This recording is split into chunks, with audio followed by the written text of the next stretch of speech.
Thomas Aquinas and Emmanuel Kant's Moral Philosophy. Introduction. Various philosophies have existed concerning how human beings ought to live in society. Many philosophers agree that there is an absolute being who influences human beings to act and behave morally. However, some philosophers refute this claim because many people have different opinions concerning morals and how to behave morally. This paper examines how Thomas Aquinas and Emmanuel Kant present their philosophical views concerning morality. Aquinas' morality. Thomas Aquinas views morality as part of natural law, which concerns human decisions that could be realized through natural reasoning. Natural law entails self-evident facts that are prompted by reason. When humans use reason, they will always get the goodness they seek. Natural law is known to each person. Thomas Aquinas perceives that morality is naturally inherent within each human person. Self-determination and rationality are vital aspects that enhance moral acts. Morality is an absolute reality that human beings must embrace. Aquinas claims that a virtuous person is morally upright because natural law leads him to be morally upright.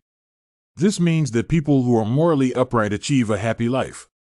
Aquinas affirms that people should acquire knowledge in order to achieve the highest good, eudemonia. Human beings need to satisfy their desire to achieve the highest happiness. They should know philosophy that goes concurrently with theology. However, this might not be easy since philosophy sometimes contradicts theology. Aquinas resolves this by claiming that a divine being guides human beings in the correct path, provided that people seek the absolute best.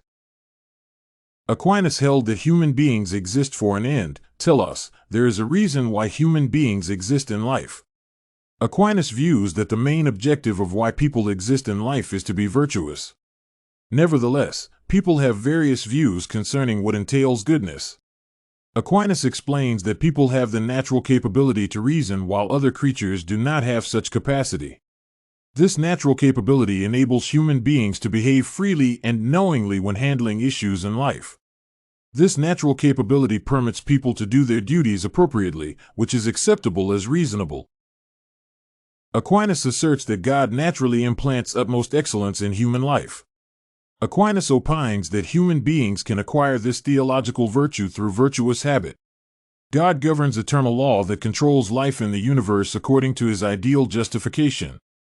Since human beings have rationality generated from God, they possess natural law that enables them to perceive what is morally acceptable. Aquinas emphasizes that human acts should be based on reason, which is intrinsically given through God's will. Humans are intrinsically rational, enabling them to control their instincts to lead a moral life. Kantian morality. Immanuel Kant claims that morality depends on pure reason. Kant opposes philosophers who perceive that morality is ingrained within the self-interest of individuals. Morality is based on reason, not self-interest, feelings, or experience. Kant claims that moral values are not empirical. Morality gives crucial facts that put every rational creature together. Morality could not be derived from empirical facts, but from pure reason. Morality is an a priori fact that could only be attained through thinking, but not on empirical experience and self-interest. Kant believes that human beings require a priori morality. He presents that empirical motives and self-interest violate human responsibility. Self-interest hinders ethical worth, which is the highest motive of human responsibility. Morality is based on goodwill, which is always good without qualification. Goodwill acts from responsibility, duty, but does not conform to responsibility, duty. For instance, a shopkeeper who gives appropriate change with a just intention and not from fear that he would be caught possesses goodwill. Kant explains that reason should not be used to attain happiness. This is a poor means of an end. Reason provides a will that is an intrinsic good without qualification. Kant explains that happiness, which satisfies all human needs, is too indefinite to be an ultimate end of morality. Kant views goodwill as the highest good and the provision of merit that acquires happiness. However, goodwill is not completely good. Happiness is attained when goodwill is incorporated with complete good. Kant perceived that rationality possesses its own independent laws. Kant claims that human beings are partly rational. That is why people experience such independent laws as restraints, as imperatives to which they ought to conform. Such imperatives are valid and known by all rational creatures. Imperative can be hypothetical. If an individual wishes to fulfill objective R, then he ought to perform G, or categorical, an individual ought to perform G. Morality that concerns hypothetical imperative is termed as heteronymous because it entails conforming to laws stipulated by certain individuals. On the other hand, categorical imperatives are not easy to comprehend, but their contents are clear. Categorical imperatives are based on the principles that human beings ought to act on values they can will to all individuals. Morality is based on categorical imperatives that are independently generated because people develop and use their own rules.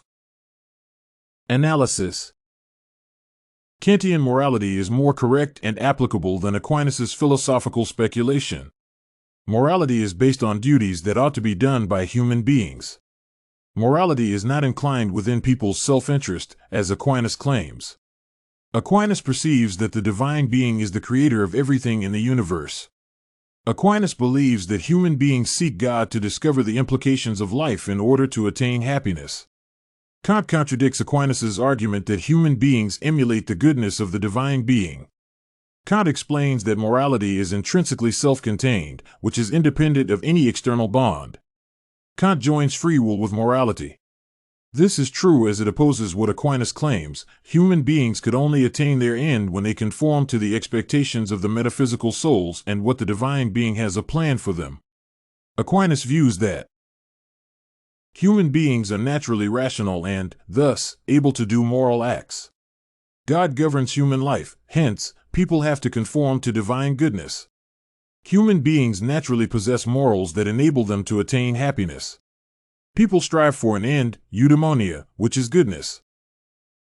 Though Aquinas' justification is sound, it is inadequate because morality is based on free will but not on determinism. A free person conforms to his own rational values but not to what people expect him to do.